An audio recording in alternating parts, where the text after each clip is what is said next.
Hi friends, welcome back to our pro trader Krish channel. So మనకి ఇవాళ మార్కెట్స్లో మనం అనుకున్నట్టే అని చెప్పొచ్చు, but at the same time కొంచెం లైట్గా అయితే ఓవరాల్ మార్కెట్ అయితే కొంచెం స్టేబుల్గా ఉంది. ఓకే, బట్ అనుకున్నంత మూమెంట్ అయితే అప్ సైడ్ రాలేదు యాక్చువల్గా. అంటే 200 పాయింట్స్ నిఫ్టీలో చాలామంది ఎక్స్పెక్ట్ చేశారు, బట్ అదైతే వర్కౌట్ అవ్వలేదు ఫ్రెండ్స్. సో ముందుగా మనం ఒకసారి డేటా చూసేసి క్విక్గా, సో తర్వాత మనము ఓకే. సో ఇప్పుడు డేటా ఇప్పుడే వచ్చింది యాక్చువల్గా, జస్ట్ లైక్ ఒక 2 minutes బ్యాక్. సో మీరు చూస్తే 244 crores వచ్చేసి మనకి ఎఫ్ఐఎస్ బై చేశారు కదా. ఇవాళ సెకండ్ కదా, సో రేపు లాస్ట్ డే, అంటే మనకి ఇంక ఈ వీక్ అంతా సెలవులే ఇంక మనకి. సో 244 crores వాళ్ళు బై చేస్తే 6 crores, జస్ట్ 6 crores. ఓకే, నేను రీసెంట్గా అసలు డిఐఎస్ సెల్లింగ్ అవ్వచ్చు, బయింగ్ అవ్వచ్చు, కానీ 6 crores సెల్ చేయడం ఏంటి అసలు కదా. ఆ 6 crores కూడా సెల్ చేయడం ఎందుకు? బట్ వాట్ ఎవర్ రీజన్, అంటే ఈ ముహూర్త ట్రేడింగ్ ఉంది కదా, సో దివాళీ గురించి, సో దాని గురించి మోస్ట్లీ ఇండియన్స్ అందరూ బై చేస్తారని తెలుసు. అందు గురించే డేర్ చేయలేడు అనమాట, ఎవడు కూడా బేసిక్గా ఎవరు డేర్ చేయడు. బట్ అలా అని చెప్పి మరి మార్కెట్ ఎందుకు కరెక్ట్ అయిందంటే, ఇవాళ అంతా కరెక్షన్ అంతా జనరల్గా ఏ స్టాక్ ఆ స్టాక్ ఆపరేటర్ ఉంటాడు ఎవరికాడు సెపరేట్గా, అంటే ఇన్సైడింగ్ ఉంటుంది, ఇన్సైడ్ ట్రేడర్స్ ఉంటారు కదా. సో వాళ్ళందరే కరెక్షన్ తీసుకొచ్చారు. రిలయన్స్లోనేమో బేసిక్గా ఆ ఫోన్ గురించి అవుట్పుట్ సరిగ్గా లేదు, సో దానివల్ల అంత ఉపయోగం లేదు. అది పక్కన పెడితే రిలయన్స్ 2100 నుంచి 2700 వరకు వెళ్తే కరెక్ట్ అవ్వకుండా ఉంటుందా? సో మొత్తం ఇప్పుడు న్యూస్ అనేది బయటకు వచ్చింది కంప్లీట్గా. సో వాట్ ఎవర్, అది ఒక 200 పాయింట్స్ కరెక్ట్ అయింది. ఆబ్వియస్గా మనకి నిఫ్టీ మీద ఇంపాక్ట్ ఉంటుంది కదా. సో అంతే తప్ప ఓవరాల్గా మార్కెట్ స్ట్రక్చర్ అల్టిమేట్ ఉంది, సో ప్రాబ్లమే లేదు. అండ్ ఫైనల్గా మనము సో ఇప్పుడు ఫస్ట్ రేపటి కోసం క్విక్గా లెవెల్స్ 1 minute తీసుకుని, ఓకేనా, ఒక స్టాక్ గురించి చెప్తాను నేను ఫ్రెండ్స్. సో ఇప్పుడు చూడండి ఎంత బాగా నీట్గా సెటప్ అయ్యి ఉందో చూడండి ఒకసారి బ్యాంక్ నిఫ్టీ. ఇది ఏంటంటే ఇదిగోండి ఇలా ఉందా, ఇక్కడ చూస్తున్నారు కదా, ఇలాంటి వేవ్ అనేది ప్రిపేర్ అవుతుంది ఇప్పుడు. ఓకే, మనకి మనం ఇక్కడ ట్రెండ్ లైన్స్ డ్రా చేసుకుంటే ఒకటి ఇలాంటి బ్రేక్అవుట్ ఒకటి డ్రా చేసుకోవచ్చు. అది కూడా మనకి టైం వేస్ట్ అనుకోండి. ఓకే, అంటే టైం వేస్ట్ అంటే ఐ మీన్ టు సే, మనకి అప్పటి వరకు మనం ఎంట్రీ తీసుకోలేమా అని అంటే ఇదిగోండి ఇలా ట్రెండ్ లైన్ ఇలా డ్రా చేసుకోవచ్చు, అవునా. సో ఏం లేదు, అన్ని విక్స్ ఎక్కువ టచ్ అయిన ఒక ట్రెండ్ లైన్ అనేది మనం డ్రా చేసుకుంటాం. ఓకే ఫ్రెండ్స్, సో అప్పుడు మనకి బ్రేక్అవుట్ అయిన తర్వాత ఒక ఏదర్ ఈ క్యాండిల్ క్లోజింగ్లో మనము ఎంట్రీ తీసుకోవచ్చు, లేదు అంటే ఇక్కడ బ్రేక్అవుట్ అయిన తర్వాత కూడా మనము ఎంట్రీ తీసుకుని వాట్ ఎవర్ ఎంత కావాలంటే అంత ప్రాఫిట్ని మనం బుక్ చేసుకోవచ్చు. బట్ అప్పటిదాకా మట్టుకి మనం వెయిట్ చేయాలి. ఓకే, సో పేషెన్స్ ఉండాలి. సో అది ఇక్కడ మనం వెయిట్ చేయాల్సి ఉంటుంది, ఇన్ని క్యాండిల్స్ అనేది వెయిట్ చేయాల్సి ఉంటుంది, అంటే రఫ్గా ఒక 1 week అలాగా వెయిట్ చేయాల్సి ఉంటుంది. ఓకే, సో వన్స్ అయిపోయిన తర్వాత మట్టుకి మనకి ఈ ఏరియా మనకి ప్రాఫిట్. ఓకే, సో అలాంటి ఎందుకు ఎక్స్ప్లెయిన్ చేశానంటే ఇప్పుడు నేను రీజన్ ఏంటంటే సో ఇప్పుడు సేమ్ అలాంటి వేవ్సే మనకి అప్ ట్రెండ్లో ఉన్నప్పుడు వస్తాయన్నమాట. యాక్చువల్గా చూడండి, ఇది మనకి కంటిన్యూస్గా వస్తూ ఉంటాయి, బట్ మనం వెయిట్ చేయం అంతే. సో జనరల్గా ఇలాంటివి పట్టుకుని చాలామంది ఈ ట్రైనింగ్లు అని చెప్పేసి ఇలాగా, సో ఎవరి పరిస్థితులు వాళ్ళకు ఉంటాయి, బట్ వాట్ ఎవర్ అలాగా చెప్తూ ఉంటారు. సో మనం ఏం చేయాలంటే యాక్చువల్గా ఇదిగోండి ఇలా వెయిట్ చేస్తే మనకి ఎక్కడికక్కడ ఫ్లాగ్ ప్యాటర్న్స్ అంటారు ఇవన్నీ. ఓకే, సో ఆబ్వియస్గా బుల్ ఫ్లాగ్ ప్యాటర్న్ ఎప్పుడు వస్తుంది? మార్కెట్ అప్ ట్రెండ్లో ఉన్నప్పుడు మనకి వస్తుంది, అవును కదా. బేర్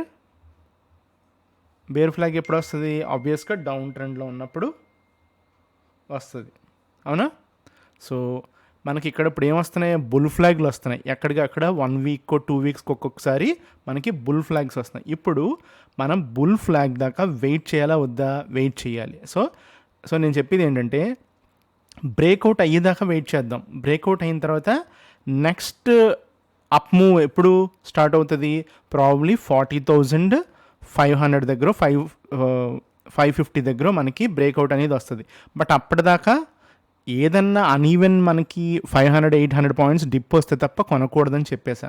బట్ ఆ 40,550 దగ్గర నుంచి వన్స్ మనకి ఇదిగోండి ఇక్కడ నేను ఇంకా డ్రా చేయలేను, బట్ మనకి అది కనుక ఒక్కసారి కనుక ప్రిపేర్ అయిపోతే ఇలాగా ఇదిగోండి ఇలాగా ఇదంతా కూడా, సో మనకి అల్టిమేట్గా మనం బ్రేక్అవుట్ ప్లాన్ చేసుకుని 42,500 44,000 దాకా కూడా మనం ట్రేడ్ చేయొచ్చు.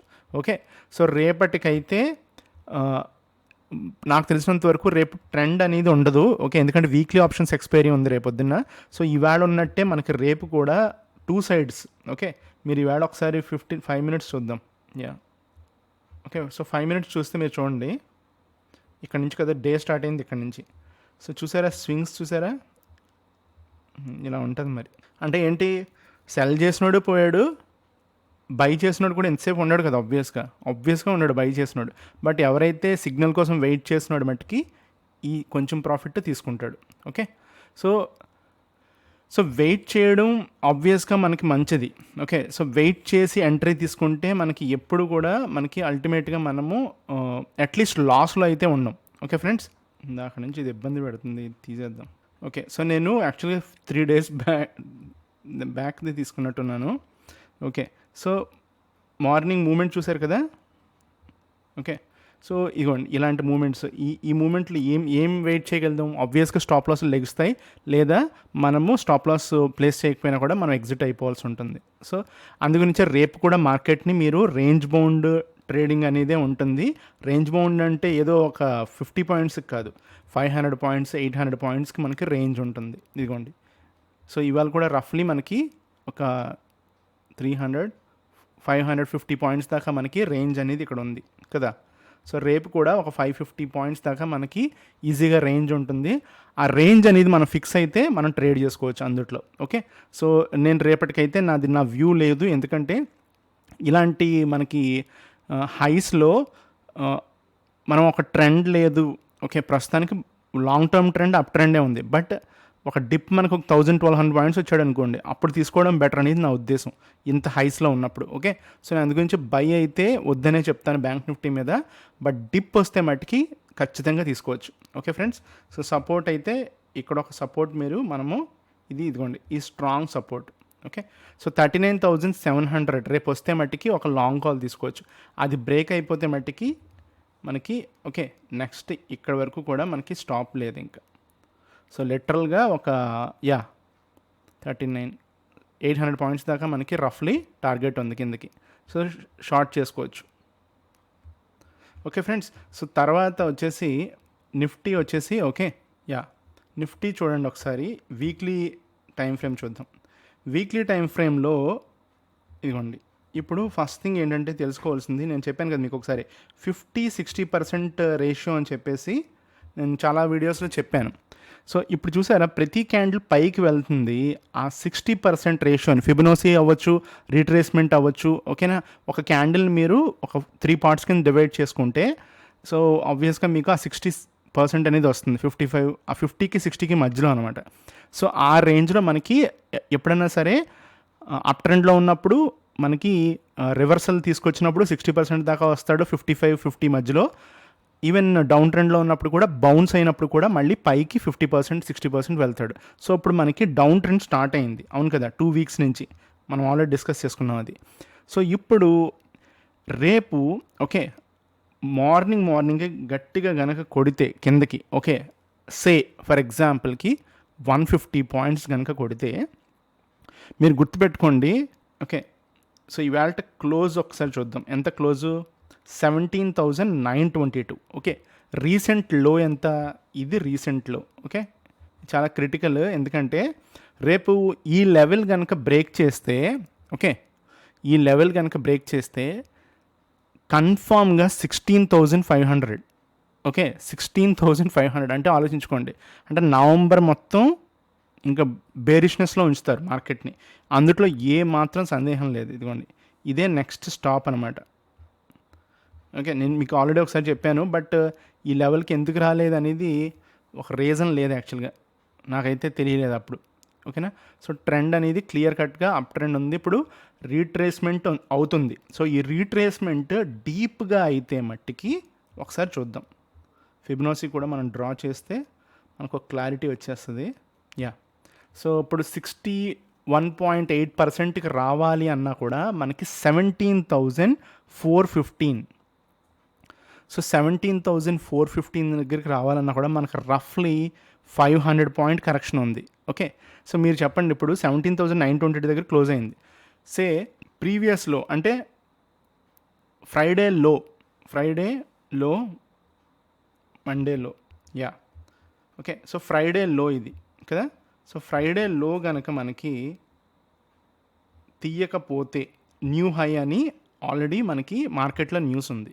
ఓకే, ఒకవేళ తీస్తే ఫ్రైడే లో గనక రేపే గనక బ్రేక్ చేయాలంటే ఇంకా ఎంత దూరం ఉంది, రఫ్లీ మనకి 700. సో యా 250 పాయింట్స్ దాకా మనకి డిఫరెన్స్ ఉంది. సో 250 పాయింట్స్ రేపు కనుక టచ్ అయితే ఏంటి పరిస్థితి, మనకి థర్స్డే ముహూర్త ట్రేడింగ్ ఉంది 6:15 to 7:15 PM. ఓకే, సో ఆ 1 అవర్లో కొంచెం బౌన్స్ రావచ్చు. మోస్ట్లీ ముహూర్త ట్రేడింగ్ 90% పాజిటివ్లోనే ఉంచుతారు. But what about next Monday, coming Monday? ఆబ్వియస్గా అప్పుడు మీరు కనుక చూస్తే ఇక్కడ హెడ్ అండ్ షోల్డర్ ప్యాటర్న్ అనేది ఒకటి ఫామ్ చేస్తున్నారు. ఇదిగోండి, చిన్నగా ఆలోచించినా కూడా ఇది హెడ్ అనుకున్నాం, ఇది షోల్డర్ అనుకుంటున్నాం, ఇక్కడ ఇంకొక షోల్డర్ ఫామ్ చేస్తాడు ఇప్పుడు. సో కిందకొచ్చి ఈ ఏరియా 61.8% దగ్గర కనుక వాడు కాసేపు అంటే ఆ పై వీక్ నెక్స్ట్ వీక్ అంతా కూడా ట్రేడ్ చేసుకుని ఒక బౌన్స్ అయ్యి మళ్ళీ గనక ఆ 17,400ని బ్రేక్ చేస్తే మనకి ఇంకొక 3-4 వీక్స్ అనేది మనకి డౌన్ ట్రెండ్లో ఉండడం పక్కా. అది క్లియర్ కట్గా మనము డిసైడ్ చేసేయచ్చు. ఓకే, సో నేను ఎందుకు ఈ వ్యూ చెప్తున్నానంటే, ఇప్పుడు ఎవ్వరు కూడా ట్రేడ్ చేయండి తప్ప, ఇంట్రాడే వరకు ట్రేడ్ చేయండి తప్ప, ఈవెన్ స్వింగ్ అయినా పర్వాలా. ఓకేనా, స్వింగ్ ట్రేడింగ్ ఒక 3-4 డేస్కి, 1 వీక్కి, 2 వీక్స్ కూడా పర్వాలా. బట్ లాంగ్ టర్మ్ ఇన్వెస్ట్మెంట్లు ఇప్పుడైతే చెయ్యొద్దు. ఓకే, ఎట్టి పరిస్థితుల్లో కూడా చేయొద్దు. మార్కెట్ కరెక్షన్ యాక్చువల్గా ఇంకా ఉంది, ఇంకా అవలా. సో ఆ కరెక్షన్ డీప్ కరెక్షన్ అయితే అన్నెసరీగా మనీ అకౌంట్స్లో అలాగ డెడ్ ఇన్వెస్ట్మెంట్లో పడి ఉంటుంది. రెండోది, అందరూ 30, 40, 50, 100% ప్రాఫిట్లో ఉన్న వాళ్ళకి ఏం పర్వాలా, ఎందుకంటే ప్రాఫిట్లోనే ఒక 50% లెగుస్తుంది. బట్ ఇప్పుడు మార్కెట్లో ఎంటర్ అయ్యారనుకోండి, ఫర్ ఎగ్జాంపుల్ సే అక్టోబర్లో కానీ సెప్టెంబర్లో కానీ say something like, okay, so ఆ నెలల్లో, ఓకే, సో సెప్టెంబర్ అక్టోబర్లో నెలల్లో ఎంటర్ అయిన వాళ్ళకి మట్టికి 50%, 40% లాస్లు వస్తే సో ఆబ్వియస్గా వాళ్ళు తట్టుకోలేరు, బుక్ చేసేస్తారు, ఇవన్నీ ఉంటాయి. అందుగురించే ఈ కరెక్ట్ అవనిద్దాం. ఇది కరెక్ట్ అయ్యి బౌన్స్ అయిందనుకోండి మళ్ళీ, వెల్ అండ్ గుడ్, మనము ఖచ్చితంగా 19,000, 20,000కి మనం టార్గెట్ ఫిక్స్ అయిపోవచ్చు. లేదు అనుకుందాం 16,500 వరకు వెయిట్ చేద్దాం, మంచి సపోర్ట్ ఉంది కదా ఇక్కడ. లేదు, ఇదిగోండి ఇక్కడ ఇది అసలైన బేస్మెంట్, ఇది ప్రాపర్ బేస్మెంట్ ఇది. సో ఇక్కడ వరకు రావాలన్నా కూడా 16,000, ఇక్కడ ఎక్కువసేపు వెయిట్ చేయడానికి ఛాన్సెస్ ఉన్నాయి. మరి వస్తుందా అంటే నాకు ఎందుకో వస్తుంది అనిపిస్తుంది. సో అలాంటప్పుడు రఫ్లీ ఇక్కడ నుంచి చూసినా కూడా మనకి 2,000 పాయింట్స్ ఇంకా డిఫరెన్స్ ఉంది 15,900 నుంచి ఇప్పుడు ప్రజెంట్ ఇవాళ క్లోజింగ్కి. సో వెయిట్ చేయడంలో తప్పే ఉంది. ఇంట్రాడే ట్రేడ్ చేసుకోవచ్చు, లేదా స్వింగ్ ట్రేడ్ తీసుకుంటాం అంతే, లేదా స్కాల్పింగ్ చేసుకుంటాం హ్యాపీగా.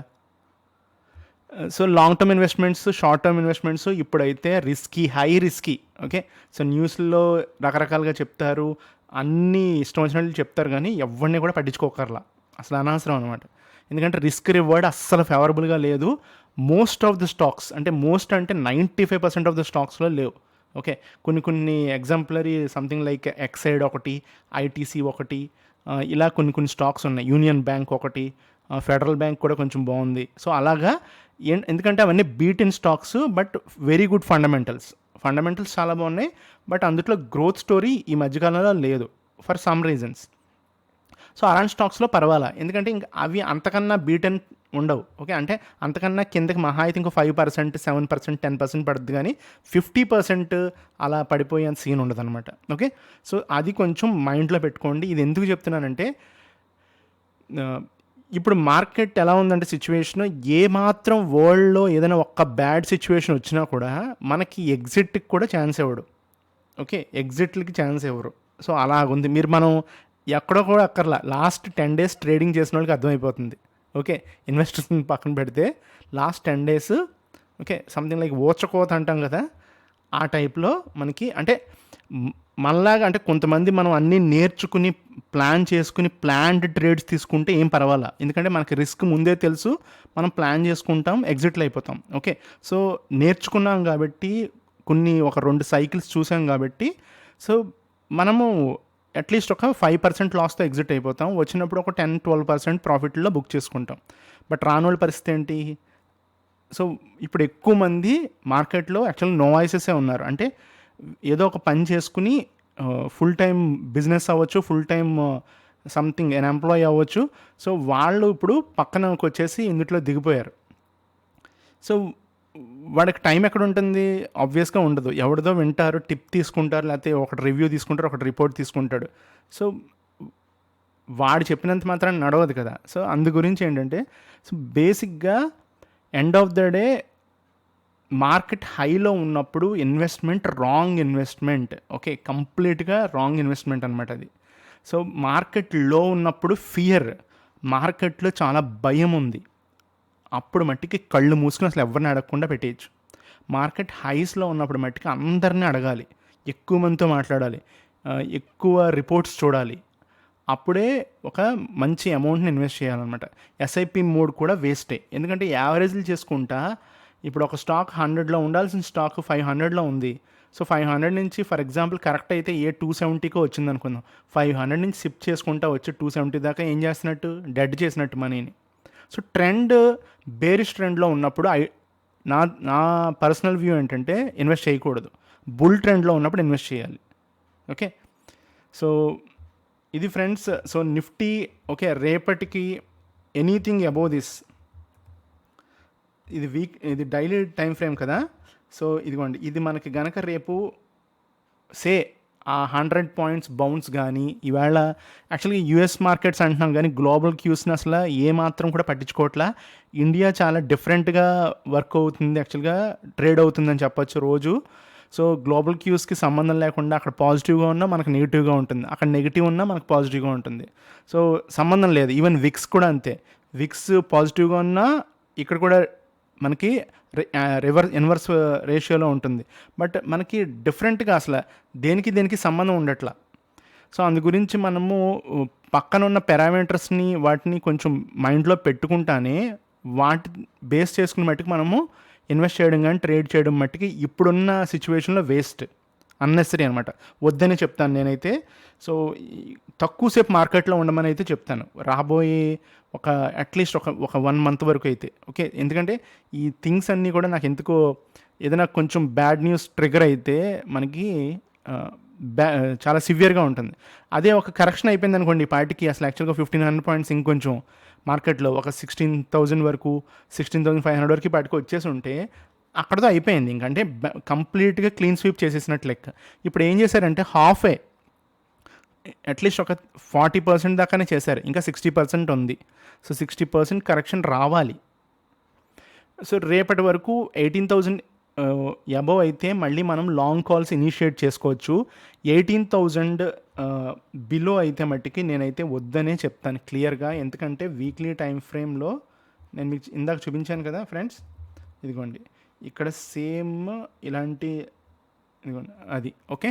సో, అందు గురించి బట్ ఎనీహౌ 18,000 అబోవ్ మనకి సస్టైన్ అయితే మట్టికి మంచి 15 మినిట్స్, 10 మినిట్స్ క్యాండిల్స్ మంచి బుల్ క్యాండిల్ ఇలాంటివి చూసుకుని దాని పైన మట్టికి మనము ట్రేడ్ చేసుకోవచ్చు. Pivot levels, CPR levels base చేసుకుని. Okay friends. Thank you.